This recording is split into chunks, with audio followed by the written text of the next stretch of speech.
지난 7월 11일 신도림역 디큐브시티 롯데시네마에서 구로 노동인권 영화 플레이온의 상영회가 있었습니다.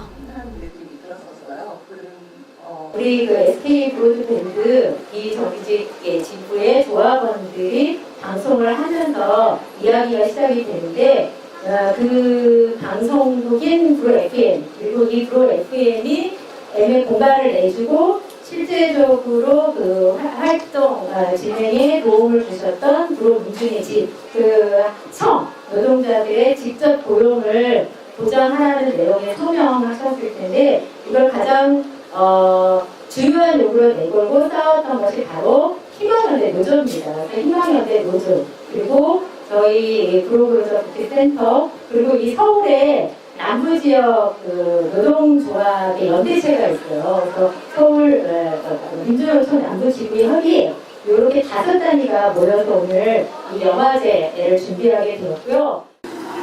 노동자도 희망을 가지고 밖에서 있던 희망을 가지고 한마디로 그냥 미래에 대한 두려움이죠. 미래에 대한 두려움. 과연 이 투쟁이 어떻게 끝날까? 한 뒤에도 또 어떻게 될까? 또 하늘도. 절이 싫으면 중이 떠나면 된다라고 얘기하더라고요. 근데 이제 요새는 그런 거죠. 그렇게 떠나기만 한다고 더 좋은 절이 나타나는 건가 이런 생각이 좀 들어요.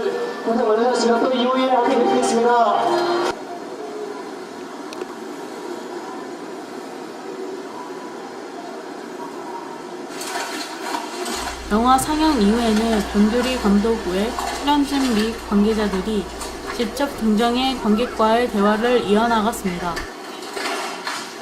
이 다큐를 왜 제작을 하게 됐는지 그리고 계기가 어떻게 됐는지 그리고 여기 이 영화의 플레이온이라는 다큐 속에 이렇게 노동자가 달랐었어요라는 라디오 방송이 이렇게 진행이 되는데 이것도 변규리 감독님이 이렇게 진행을 하신 걸로 저는 알고 있어요. 그래서 이제 그것과 같이 함께해서 이제 얘기를 좀 해주시면 좋을 것 같습니다. 플레이온을 해봐야겠다 마음을 이제 먹었던 이유는 저희 이제 어머니가 공장 노동자로 굉장히 오랫동안 일을 해오셨는데 그러니까 성실한 노동을 해온 만큼 노동자가 사회적 위치를 획득하게 되는 데에는 굉장히 어려운 걸까라는 혹은 왜 임금이나 좋아지지 않는 것일까 이런 질문이 굉장히 오랫동안 저한테 있었던 것 같아요. 그래서 그 불평등이라는 것에 대해서 궁금했었고 그게 저한테 되게 굉장히 중요했던 과제였던 것 같아요.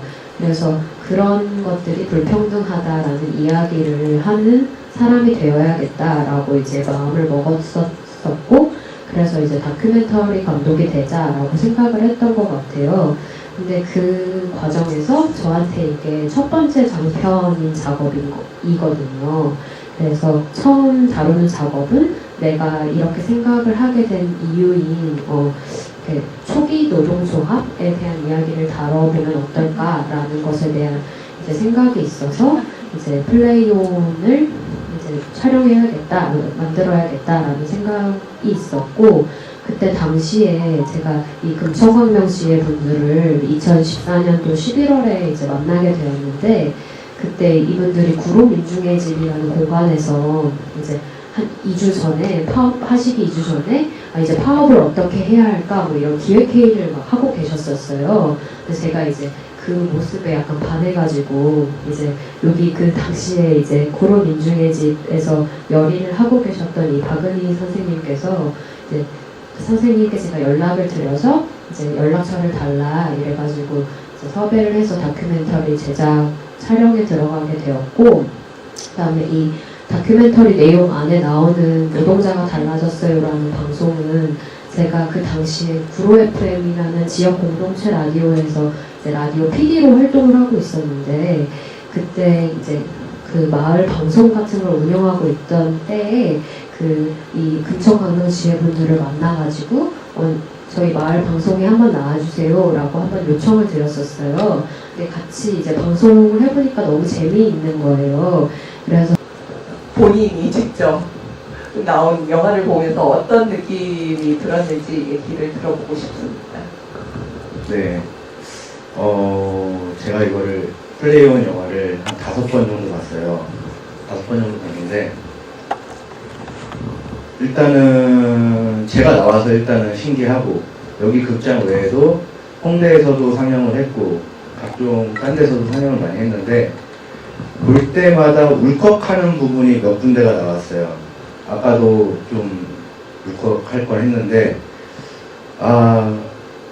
아직까지 이제 모든 노동자들이 좀 힘들게 일하는 것도 있고, 지금도 밖에 나가서 이제 투쟁하시는 분도 계시는데,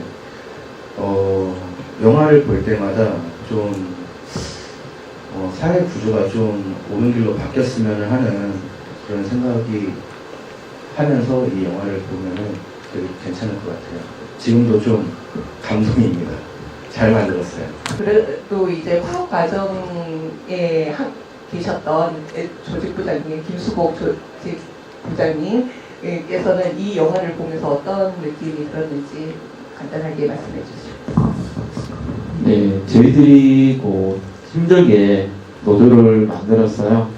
이게 처음 이 통신에서 노조를 만든다는 게 무지 힘들었거든요. 이게 있을까? 과연 이 전국구에 있는 사람들이 하나를 뭉칠 수 있을까라는 그런 것들을 좀 많이 생각을 했었어요. 어느 날 이런 게 이제 만들어졌다는 것을 듣고 저는 정말 이 노조를 만들기 위해서 인터넷을 모조리 다 뒤졌어요. SK가 4월달에 만들어졌다. 그걸 듣고 한 달을 인터넷을 뒤졌어요. 그러면서 이제 저희들이 만들었고, 이걸 영화를 다큐로 만들어서 또 새롭게 보니까 감회가 또 새롭고, 진짜 우리 동지들이 저렇게 추운 날 같이 똘똘 뭉쳐서 싸워줬기 때문에 지금 오늘날 같은 저희들이 있지 않았나. 그리고 어쩔 수 없이 지금 이제 또 다른 일을 하면서 나가 있는 같이 했던 조합원들 지금 이렇게 함께 또 할 수 같이 또 갈 수 있으면은 언제든지 그분들이 또 와서 할 수 있는 자리를 좀 더 좋은 자리로 만들어 보고 싶습니다. 이 영화를 보면서도 남다른 감회가 있을 거라고 생각이 드는데 간단하게 말씀해 주시면 감사하겠습니다. 벌써 저희가 파업을 했던 게 2007년이니까 정확히 10년이 지났어요. 근데 10년이 지나도록 저희는 나이를 먹었지만 세상은 바뀌지 않았다라는 생각이 들고요.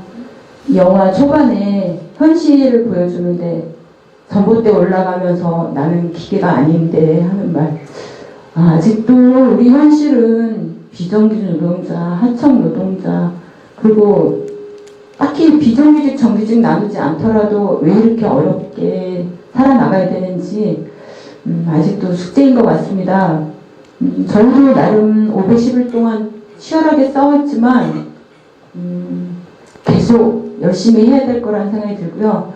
그리고 그 노숙하시면서 끝까지 버텨주셨던 SK 브로드밴드의 동지들 너무 자랑스럽고 멋지십니다. 그리고 끝까지 견뎌주셔서 정말 감사했습니다. 노동자가 달라졌어요. 라디오 방송가 그리고 플레이온 제작가 이 두 가지 중에서 뭐가 더 힘들었는지에 대해서 간단하게 한번 질문을 노동자가 달라졌으면 이제 라디오 방송 녹음을 이제 말씀하시는 거고, 이제 플레이온은 영화 제작을 얘기하시는 것 같은데, 또 제 개인적으로는 플레이온 다큐멘터리를 제작하는 과정이 훨씬 힘들기는 했는데, 그러니까 이렇게 뭐 비교할 만한 건 아니지만 사실은 이제 라디오 방송은 이제 그 나름대로 또 이렇게 준비 과정이 라디오 방송도 필요한 것 같아요.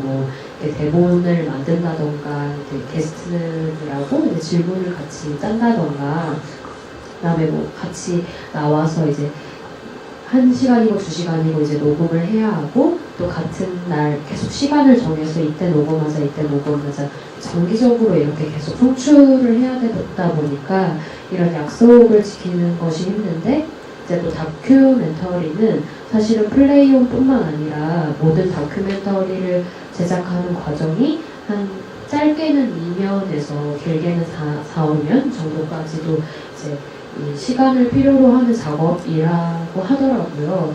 뭐 이를테면은 뭐 제작을 기획하고 그다음에 뭐 구성안을 이렇게 작성하고 뭐 편집을 하고 뭐 이렇게 여러 차례 뭐 계속 수차례 수정을 하는 이런 작업을 하는 와중에 이제 감독들도 뭐 생계를 해결을 하는 방법도 또 스스로 또 찾아야 하고 이런 부분들이 있어서 다큐멘터리 제작 과정이 어려운 거라는 걸 저도 이번에 알게 됐습니다. 네. 플레이온 제작 과정에서 가장 어려웠던 점이 무엇인지, 이게 무엇이었는지, 그리고 플레이온을 통해서 무엇을 이야기하고 싶었는지에 대해서 간단하게 말씀해 주시죠. 플레이온의 제작 과정에서 사실은 이제 저보다 이제 카메라 앞에 자기를 완전히 이제 드러내셔야 하는 주인공인 당사자분들이 훨씬 어려우셨을 거라고 생각해요. 네, 사실은 내 이야기를 남들한테 완전히 내 삶의 이야기를 뭐 숨기지 않고 어떤 부분은 감독이 막 이런 거 더 얘기해 주세요. 저런 거 더 얘기해 주세요. 요구할 때도 많은데 그런 것들이 사실은 뭐 한두 번은 그럴 수 있는데 이게 뭐 촬영이 길어지고 사적인 얘기를 계속 내가 해야 하고 할 때 느껴지는 부담감, 뭐 내가 이런 선택을 한다고 해서 남들에게 비난받지 않을까라고 이제 생각하게 되는 부분도 있을 거라고 생각해요. 주인공분들은 이제 그런 과정을 사실 같이 잘 너무나 견뎌주셔서 한편으로 그런 것들이 사실 전 주인공들한테 굉장히 감사한 부분도 있는데 사실은 제가 플레이온을 제작하면서 좀 어려웠던 부분들은 제가 처음 장편을 작업하다 보니까 어쨌든 다른 사람의 삶을 뭐랄까 내가 도마 위에 올려야 한다라는 것이 굉장히 부담스러웠어요. 이게 내가 이 통신설비 노동자들의 어떤 고충, 그 다음에 직접 파업에 나와서 노동조합을 활동을 하는 이유, 그리고 고단함, 이런 것들을 왜곡 없이 잘 전달하는 전달자가 될 수 있을까? 이런 것들을 확신하는 데 굉장히 오랜 시간이 걸렸던 것 같아요. 그래서 약간 제작 기간이 길어졌던 부분도 있고 그런 부분들이 있었는데 사실은 이제 플레이온을 제작하면서 또 하나 들었던 생각은 그 노동자분들이 항상 말씀하시는 그리고 여기 통신설비 노동자분들이 항상 외치셨던 주장하셨던 이야기 중에 이제 인간답게 살고 싶다라고 말씀하시는 그 이야기를 어떻게 왜곡 없이 잘 전달할 수 있을까? 그다음에 그 이야기의 진짜 뜻이 뭐지? 라는 것을 그것을 계속 독해해내는 게 저한테 되게 어려웠던 것 같은데 잘 생각해 보니까 사실은 굉장히 그것은 또 한편으로 간단한 거였어요. 뭐 이를테면 앞에 영화 장면 앞에 나오는 것처럼 저희도 여름에 뜨거운 커피를 마시기 싫은 사람들이에요 라고 말한다던가 그다음에 저녁에는 애인과 데이트해야 돼서 고객들의 전화를 받기 싫어요. 그런 근무 환경을 조정해 주세요 라고 상사한테 요구할 수 있다던가 그런 것들을 원하는 것이 사실은 인간다운 삶을 말하는 것이었구나 라는 것을 알게 되었고 사실은 플레이온은 그런 것들을 전할 수 있는 다큐멘터리였으면 좋겠다라는 생각이 들었어요. 그리고 한편으로는 이 모든 이렇게 파업의 이 지나는 과정이 또 스쳐 지나가는 이렇게 삶이 될 수도 있겠지만 같은 환경 노동 조건에서 일하고 있는 이 같은 동료들을 친구로 사귈 수 있었던 과정이라는 것을 사람들과 그런 과정을 겪었다는 것을 상기시켜줄 수 있는 영화가 되면 좋겠다라는 그런 생각으로 플레이온을 만들었던 것 같아요. 이 감독님 말씀처럼 그런 영화가 된 거 같나요? 말 되게 잘하시죠.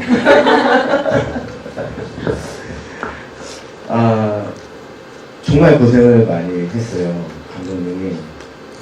저희가 파업 나갈 때가 가을에 시작해서 겨울이 오고 봄이 오고 이제 여름이 살짝 오려고 할 때쯤에 끝났는데 왜소하잖아요. 상당히 감독님이 되게 왜소한데 카메라도 커요. 또 자기 몸에 비해서 정말 고생을 많이 하셔가지고 저는 플레이온도 좋지만 카트도 더 좋아합니다. 카트도 많이 봤고요. 모든 이런 노동 다큐멘터리 영화가 보면은 볼수록 좀 빠져든다. 뭐 어떻게 뭐 설명할 수 없는 좀 나랑 비슷한 처지에 있는 그런 영화이기 때문에 보면 좀 좋은 것 같아요. 저로서는. 이진아님은 그 노동자가 달라졌어요. 또 한 2년 정도 제작 이렇게 참여하셨잖아요. 네. 제가 이제 갑자기 이제 문득 그런 생각이 들더라고요. 과연 이 노동자가 달라졌어요를 진행을 하면서 이진아님이 노동조합에 대한 생각이 이 얘기를 풀어가는 과정에 본인한테 긍정적으로 영향을 미쳤는지 부정적으로 영향을 미쳤는지 절대로 부정적이지는 않을 거라고는 생각을 하는데 어떤 영향을 미쳤는지 좀 얘기를 들어보고 싶더라고요. 일단은 그 2주에 한 번씩 이제 뭐 노동 얘기도 많이 하고 서로 이제 기사들끼리 못한 얘기들도 많이 하고 또 이제 이 말을 함으로써 이 청취하시는 분들한테 노동 조건이나 이런 거 우리의 처한 상황 이런 거를 다 알려줘야 되기 때문에 저로서는 너무 좋았어요. 그리고 뭐 서울시에서 하는 라디오 페스티벌인가요? 그 상도 많이 받았고요. 저로서는 노동생활 달라졌어요. 너무 좋아요. 재밌습니다. 네, 조직 부장님께 여쭤보고 싶은 거는 어쨌든 파업 과정에서 이제 어느 정도 타결이 이제 이 협상이 되기는 했잖아요. 그때 이제 요구가 그때 제대로 반영이 됐다라고 생각을 하시는지 어떠시는지. 네. 저희들이 처음에 이제 노동조합을 만들어서 요구했던 것은 진짜 우리가 사람같이 좀 대접을 좀 받고 싶다. 그리고 노동자로서 인정받고 싶다. 그게 제일 우선이었거든요. 그래서 일단은 저희들이 파업을 길게 좀 하면서 일단 회사에서는 저희들이 이제 노동자로서 인정을 받았고요. 그리고 뭐 임금은 예전에 비해서 많이 떨어졌다고는 하지만 저희들이 이제 가족들과 할 수 있는 주말 그리고 또 당당하게 회사에다가 우리가 불합리한 것들을 뭐 얘기할 수 있는 권리 이런 것들을 저는 찾았다고 봅니다. 감독님하고 배우님하고 두 분에게 궁금한 게 있는데요. 파업이라든가 노동이라든가 정치라든가 승리라든가 이런 게 되게 무거운 주제잖아요. 사실은 뭐 단결투쟁 이런 얘기만 들어도 가슴이 좀 답답해지는데 제가 이 90분짜리 다큐를 보면서 되게 골재미가 있어요. 그러면서 중간중간에 이렇게 웃음 같은 게 나와서 되게 사실 올 때 마음이 무거웠는데 즐겁게 봐서 좋은 거 만들어서 감사하고요. 이게 실제로 촬영하실 때 그렇게 무거운 상황임에도 불구하고 즐거운 분위기였는지 아니면은 실제로는 그렇지 않으나 이런 것을 의도하고 감독님이 이런 거를 편집해서 좀 분위기를 밝게 만들려는 의도로 이렇게 하셨는지 그게 궁금해서 그게 궁금해요. 네. 일단은 뭐 악마의 편집이나 뭐 이렇게 재밌게 만들자 뭐 이런 편집 같은 거는 전혀 없었을 것 같고요. 일단 투쟁도 힘들긴 했지만 좀 즐겁게 투쟁하려고도 노력을 많이 했어요. 뭐 같이 뭐 계신 나가서 같이 이제 고생하시는 분도 있는데 너무 울상이거나 이렇게 돼 있으면은 서로 좀 부담스러운 것 같기도 하고 그래갖고 좀 힘들게 찍으러 왔으니까 많이 웃으면서 힘들어도 많이 도와줬어요. 뭐 절대 뭐 짜고 뭐 치고 뭐 이런 거는 전혀 없고요. 그냥 저희 평상시 하는 투쟁 그대로 그냥 담은 것 같아갖고 보기 좋았습니다. 좀 더 이제 더해서 말씀드리면 이제 진아님이 이제 말씀해주신 것처럼 이제 되게 힘든 상황도 있었고 그랬는데 현장 자체가 되게 즐겁고 웃기는 상황도 많았고 이게 난생 처음 하시는 뭐랄까 이제 파업이셔서 그렇지 모든 것들이 약간 한편으로는 되게 즐거운 동아리 활동 같다라는 느낌도 있었어요. 그래서 그런 느낌도 있었고 또 제가 편집을 하면서 약간 고민했던 부분이기도 했는데 이제 사람에 좀 더 집중하는 얘기를 해야겠다. 그러니까 어떤 SK 브로드 밴드 이 파업 상황이 안 좋게 흘러간 것도 아니지만은 이 금천광명 지회분들의 어떤 고민이나 일상적인 고민, 생활 혹은 어떤 이분들의 캐릭터 느낌 같은 것들이 좀 더 들어가면은 약간 더 재미있게 이제 관객분들이 영화를 봐주시지 않을까라는 생각을 하면서 편집을 좀 한 것 같기는 해요. 저도 근로자 입장으로서 일을 해왔는데 왜 근로자들의 그런 파업을 통했어야만 이 사측이 변화할 수 있는가라는 그런 답답함을 좀 많이 느꼈어요.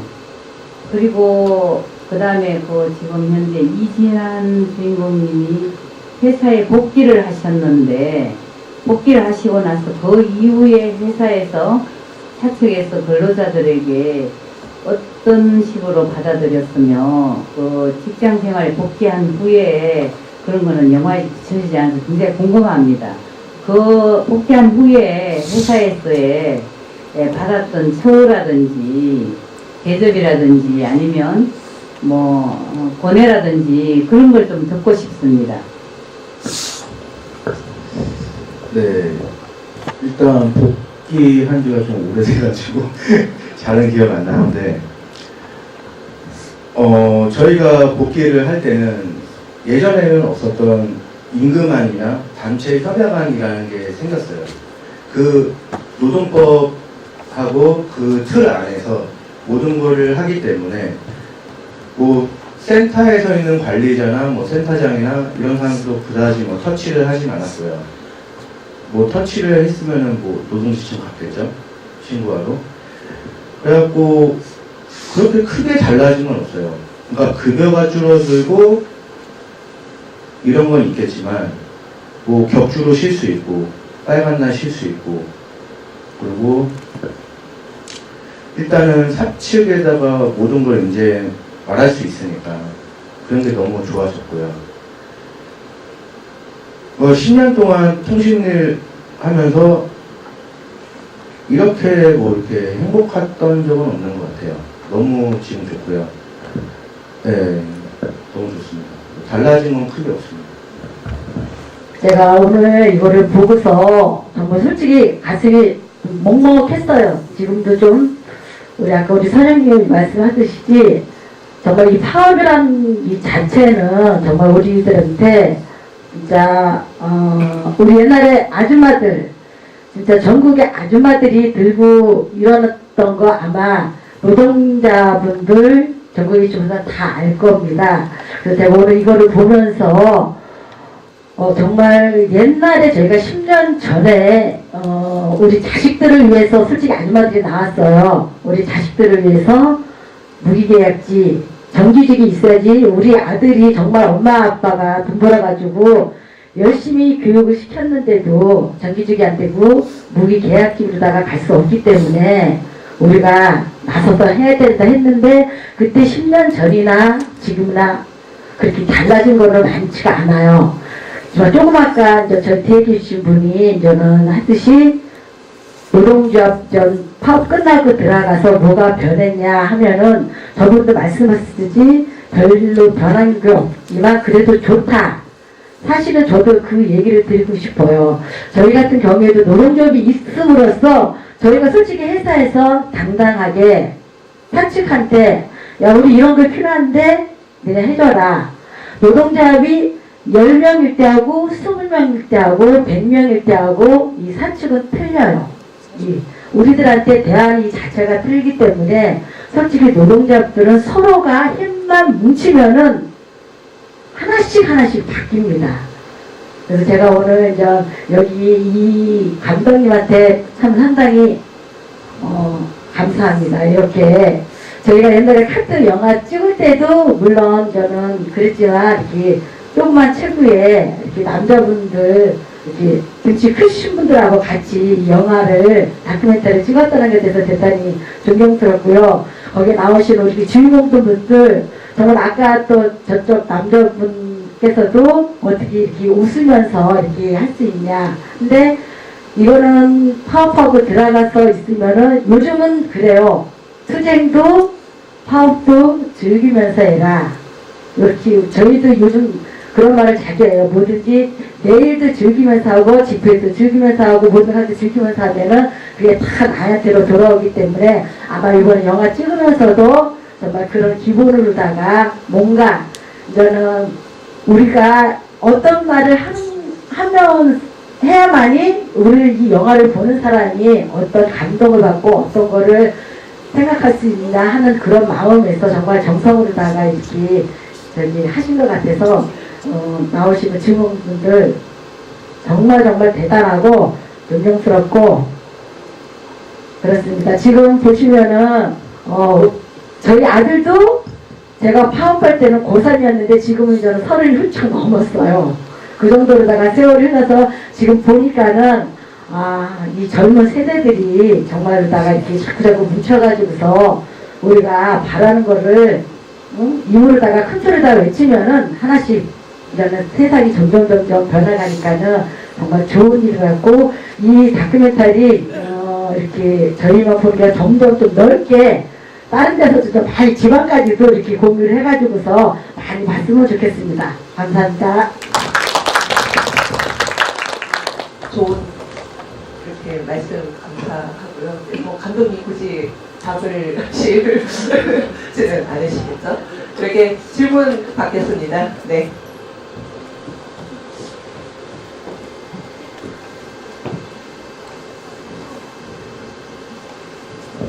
네, 안녕하세요. 저는 고려소 요양병원 지부 조합원 신희선입니다. 네, 오늘 영화 너무 감동스럽게 잘 봤습니다. 근데 저희 잠깐 말씀드리면 저희는 보면서 되게 많이 공감도 하고 그 조합원분들 배우분들 말씀하시는 거 들으면서 저희가 실제로 저희 지부 안에서 느끼는 것들을 너무 라이브하게 얘기해 주셔가지고 되게 공감하면서 봤거든요. 저희는 소수노조이고 그리고 교섭권도 없어서 저희가 지금 복수노조 상황이라서 저희는 소수노조고 그래서 교섭권이 없거든요. 그래서 저희는 파업을 못해요. 그래서 사실 파업하는 모습 보면 되게 부러웠거든요. 그래서 게다가 즐겁게 싸우시고 그리고 그 안에서 또 얻은 것도 있으시고 지금 너무 행복하시다고 하니까 또 너무 부러운 상황인데 저 보면서 느끼면서 사실은 뭐 결혼도 하시고 그랬잖아요. 저희 지부도 20, 30대 조합원들이 대부분인데 처음에 노조하는 것이 처음에 이렇게 첫 번째로 노조하는 거 진짜 아닌 것 같아. 약간 이런 말씀을 하셨잖아요. 저희도 그런 얘기 되게 많이 하거든요. 진짜 노조 만드는 거 아니었는데 괜히 고생을 한다 이런 얘기 많이 하면서도 사실은 다시 그 전으로 돌아갈 수 없다는 얘기에 되게 공감을 많이 했거든요. 사실 저희도 그 전으로 돌아갈 수 없거든요.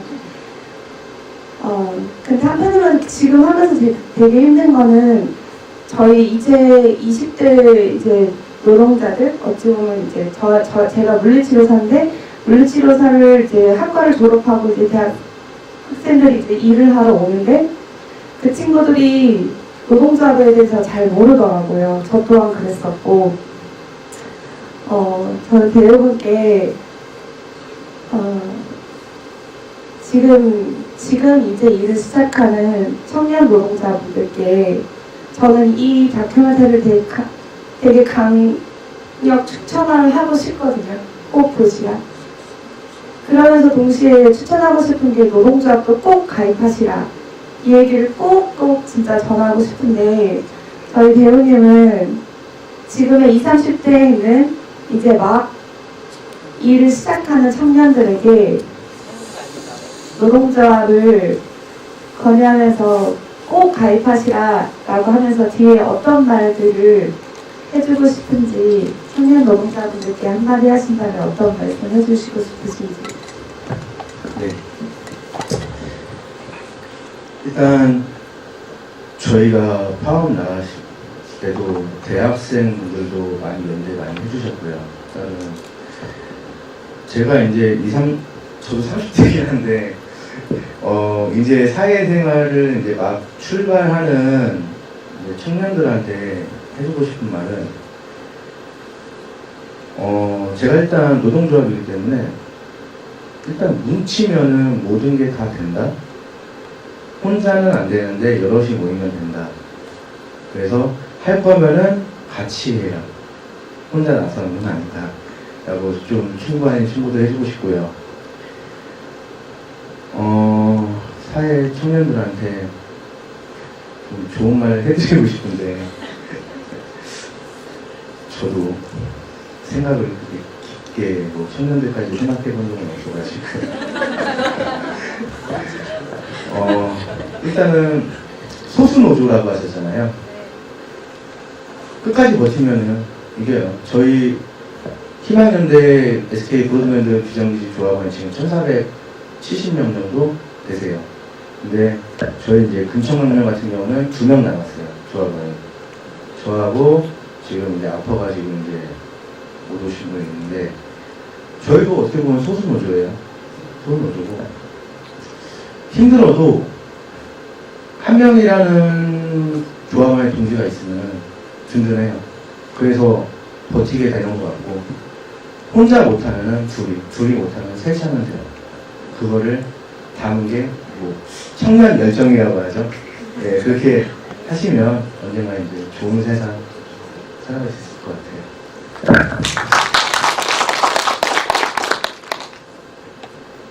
질문을 드리는 거는 이제 2010년도에 파업을 했다는데, 그때 좀 이렇게 경험상을 잘 다시 들려주시면은 우리 통신노조를 비롯해서 다른 노조한테도 큰 도움이 될 것 같습니다.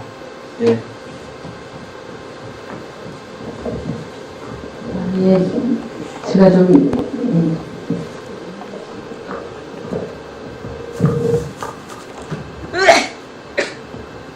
10년 전 얘기긴 한데요.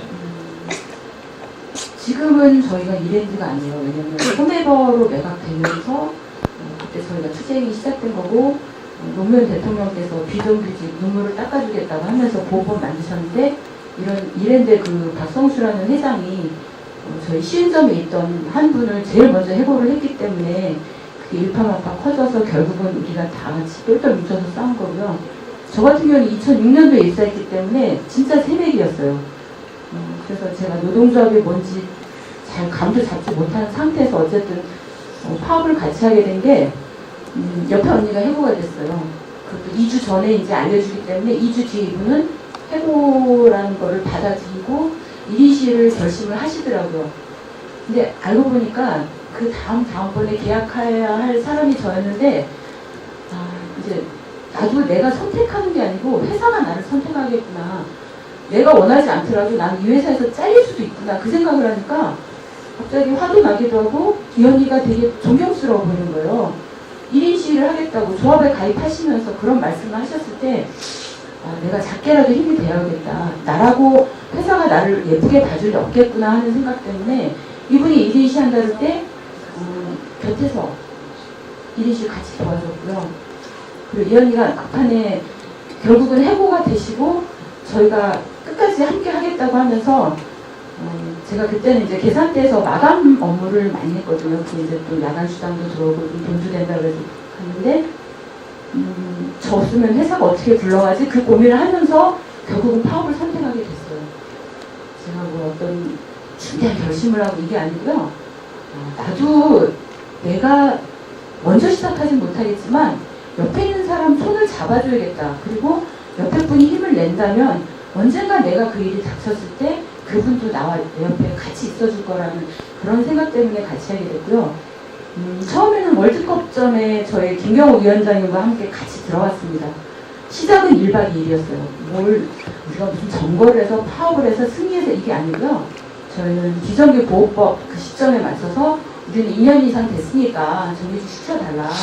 더 이상 2년 미만자든 2년 이상이든 자르지 말고 그냥 우리 계속 일하게만 해달라. 처음부터 거창하게 저희가 정규직이나 임금 인상을 요구했던 건 아니에요. 근데 법 시행과 더불어 제일 먼저 했던 게 우리은행 직원들 중규직 했다고 뭐 와서 케이크 자르고 하시더라고요. 그래서 저분들 좋겠다 뭐라도 했으니까. 근데 우리도 뭐라도 하려고 갔는데 보니까 회사는 계속 해고를 하고 있었던 거예요.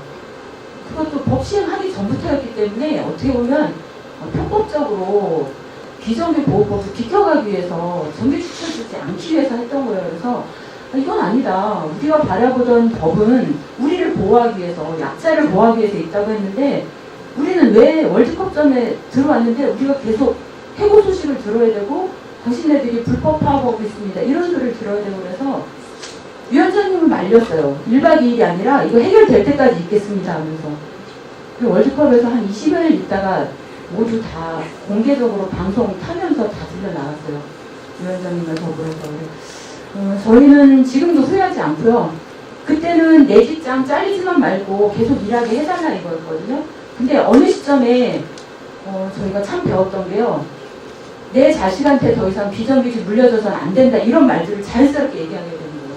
그리고 어느 순간은 팔뚝질도 비정규 철폐하자 이러면서 팔뚝질을 하고 있는 거예요. 아줌마들이. 저도 제 자신을 믿지 못했지만 그 속에서 인생을 배웠고 그리고 절대 10년 전에 그 짧은 길다면 길죠. 510일인데. 근데 그 기간을 후회하지도 않을 뿐더러 잊을 수가 없어요. 그리고 그때 배웠던 그 당당함. 지금도 회사에서 저희 함부로 못 건드립니다.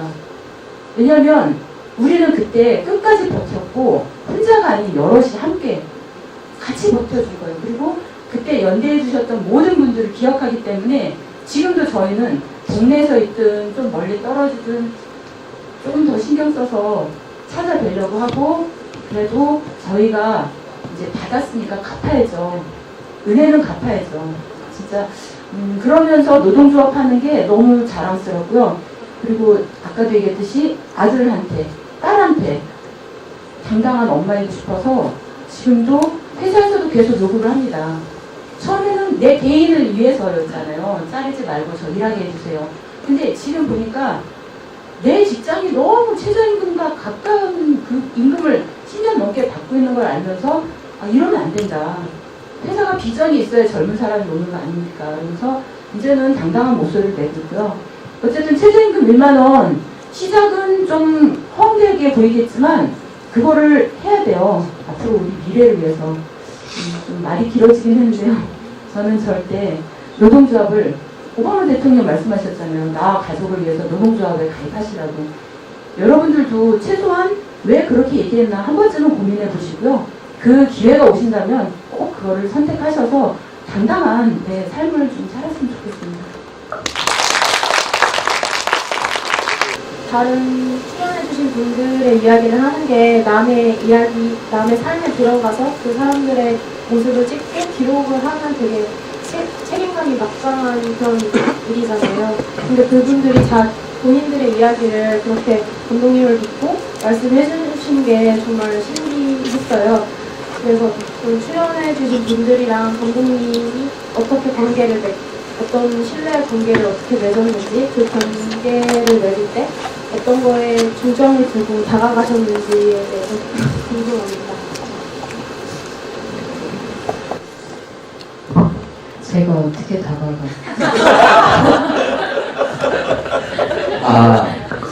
다가온 거예요.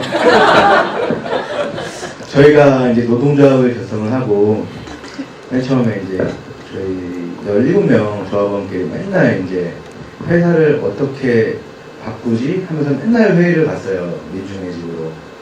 그냥 하다가 다니다 보니까 이제 뭐 라디오 한번 해볼래? 괜찮은 것 같아요. 한번 해봅시다. 하고 이제 라디오 하다가 뭐 다큐멘터리 찍게요. 그래갖고 뭐지? 이걸 왜 찍어야 되지? 이런 생각을 했어야 되는데 그때 저희가 너무 힘들었어요. 파업 나가고 뭐 이런 투쟁하고 그런 상황이니까 우리 얘기를 알려야겠다. 어떻게든 뭐 나중에 이제 이거 다큐멘터리를 보시는 많은 분들도 이제 공감도 해야 되겠지만 일단 우리의 처한 상황을 일단 먼저 알려야겠다. 라디오도 해갖고 SK 욕도 하고 안 좋은 거 얘기도 하고 힘든 것도 얘기하고 일단은 저희는 무조건 알리는 거에 초점을 줬어요. 그러니까 저도 어떻게 보면 이용을 한 거겠죠? 그러네요. 말하다 보니까 신뢰를요? 신뢰 가게 생기지 않았어요? 너무 신뢰 가게 생겨가지고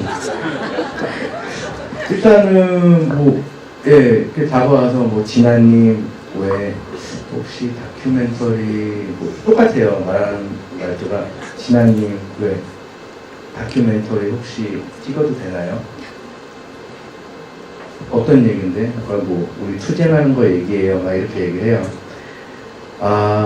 정말 그때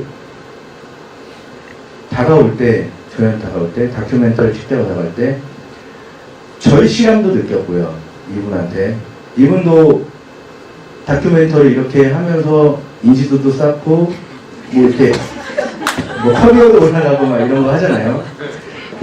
뭐 도와주고 싶었고 우리도 도움받고 싶었고 이런 게 있었기 때문에 일단 어떤 다큐멘터리를 할지는 모르겠지만 일단 그분하고 윈윈이 돼야 돼요.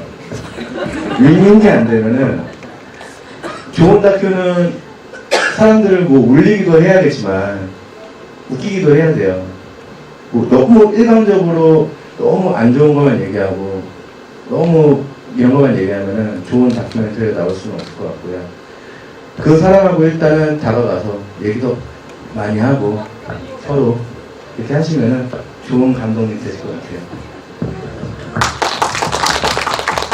네, 감독님 하실 말씀이 더해서 이제 말씀을 드리면은 사실은 뭐 이렇게 서로 윈윈할 게 있어야 한다라는 걸 이제 바꿔서 이제 좀 더 얘기를 약간 풀어서 이제 설명을 드리면은 아무래도 이제 같이 이것이 다큐멘터리를 촬영하고 그다음에 다큐멘터리를 상영 운동을 하면서 관객들과 만나고 그다음에 이 과정이나 이런 것들이 지금도 사실은 이 영화를 보고 이렇게 나누는 것 자체가 저는 하나의 관객 운동이라고 또 생각을 하는 부분이 있어요. 근데 그런 부분들을 함께 하겠다라거나 혹은 여러분들, 이 주인공들이 하고 있는 일과 그 다음에 투쟁이나 이 과정에 대해서 절실하게 함께 하겠다라는 어떤 그런 의지가 있으면은 사실은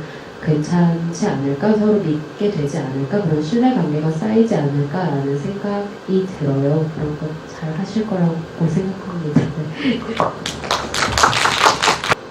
여러분에게 노조란 무엇인지, 어떤 의미인지, 진짜 마지막으로 제가 이제 이 플레이온을 보면서 진짜 노동조합에 대해서 또 다시 한번 생각을 해보게 되는 그런 이제 과정을 거치게 됐는데요. 이렇게 돌아가면서 이렇게 한마디 말씀을 하고 이렇게 끝내도록 하겠습니다. 이렇게 옆에 계시는 우리 김선영님부터 말씀해주세요. 저는 아까 거의 다 얘기한 것 같고요. 저에게 있어서 노동조합은 10년 동안 바라본 결과 당당함과 책임감이라는 생각이 듭니다. 저 혼자 뭐 불의에 맞서서 싸우라 그러면 물론 싸우다가 지치거나 멈추거나 포기하겠죠. 근데 어쨌든 저희가 파업을 겪으면서 불의에 맞서지 말고 가만히 있지 말고 당당하게 목소리를 내고 요구하고 소위 쌈장이 다 됐습니다. 어쨌든 후회하지 않고요. 그리고 책임감이라는 거는 노동조합을 가입만 해놓고 나는 보험에 들었으니까 괜찮아 이런 식의 사고는 아주 위험합니다. 어떻게 보면 내 옆에 그리고 함께하는 그 사람들과 같이 있어야 되는 거죠. 그래서 연대 현장도 가야 되는 거고 뭔가 필요하면 행동으로 옮겨줘야 되는 거예요. 필요하면 목소리도 내야 되는 거고. 그래서 어떻게 보면 저는 그냥 단어로 얘기하자면 당당함과 책임감 그 정도로 얘기하고 싶습니다. 우리 병규리 감독님도 한번.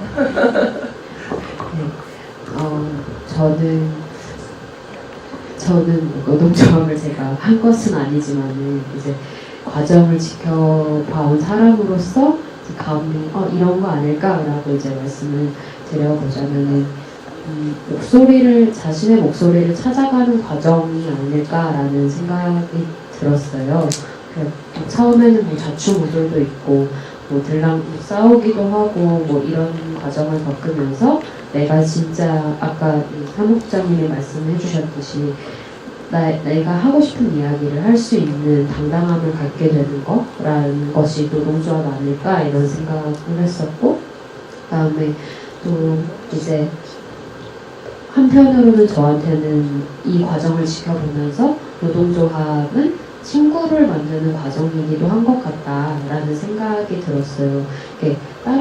다른 노동 환경은 어떨지 모르겠는데 이 통신설비 노동자분들은 사실은 동일노동 사업장이 아니다 보니까 대부분 출근하면은 혼자 대부분 노동하는 시간을 보내고 그다음에 또 퇴근하고 그런 식으로 거의 아침에만 얼굴을 보고 동료들과 만나지 않게 되더라고요.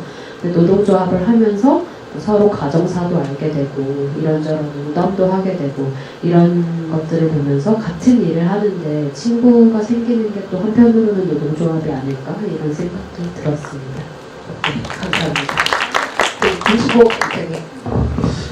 저는 이제 노동조합을 하면서 좀 당당함, 우리가 뭐 불합리한 거에 대해서 그동안 저희들이 모르고 살았거든요.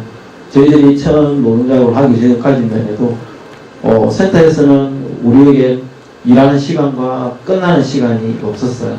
그냥 하루에 일과를 시간 내에 가면서 추가적으로 항상 일을 들어갔거든요. 마치는 시간이 거진다 9시, 10시 그쯤 돼야 집에 들어가잖아요. 그럼 집에 가서 씻고 또 다음날 또 아침에 나오면 그렇게 일을 계속적으로 반복적인 일을 했거든요. 저희들이 노동조합을 왜 노동조합이 해야 되느냐? 최소한적으로 저희들이 규칙적인 생활, 사람은 규칙적인 생활을 해야 되잖아요. 먹고 자고 뭐 해야 되는 것들을 그동안 저희들은 누려보지를 못했어요. 늘 시간이 쫓기고 뭐 밥도 점심시간도 제대로 활용하지 못해서 차를 달리면서 뭐 김밥을 먹든지 뭐 빵을 띄우든지 그렇게 생활을 해왔어요. 그런데 지금은 이제 노동조합을 하고 나니 그런 시간들이 일정한 시간들이 이제 정해져 있어요. 저희들 출근 시간도 정해지고 점심 시간도 제대로 맞춰서 먹을 수 있고 그리고 퇴근 시간도 있고 주말에는 가족들과 함께 보낼 수 있는 시간들. 저희들이 제가 생각하는 노동조합은 가족과 함께 할 수 있는 삶 이것을 하는 게 노동조합이다라고 생각하고 있습니다. 그리고 마지막으로 이순환 주인공님. 네. 제가 느꼈던 앞으로도 느껴야 할 노동조합은 일단은 함께 할 수 있는 것, 뭐 연대도 할 수 있는 거고 같이 더불어 같은 직원끼리 같이 앞으로 계속 일하고 느끼고 함께하는 거밖에 없는 것 같아요. 노동조합은 뭐 사측하고 싸우고 투쟁하고 뭐 화업 나가고 이런 게 노동조합은 아니고요. 같이 있는 동료들끼리 같이 함께 뭐 일하고 즐기고 쉴 때 쉬고 이렇게 삶을 살기 위해서 노동조합을 하는 거기 때문에 무조건 제가 생각하는 노동조합은 함께 더불어 사는 것 그거라고 생각합니다. 네, 좋은 말씀 감사하고요. 긴 시간 동안 이제 함께 해주셔서 감사합니다. 이만 플레이온 상영회를 마치도록 하겠습니다. 감사합니다.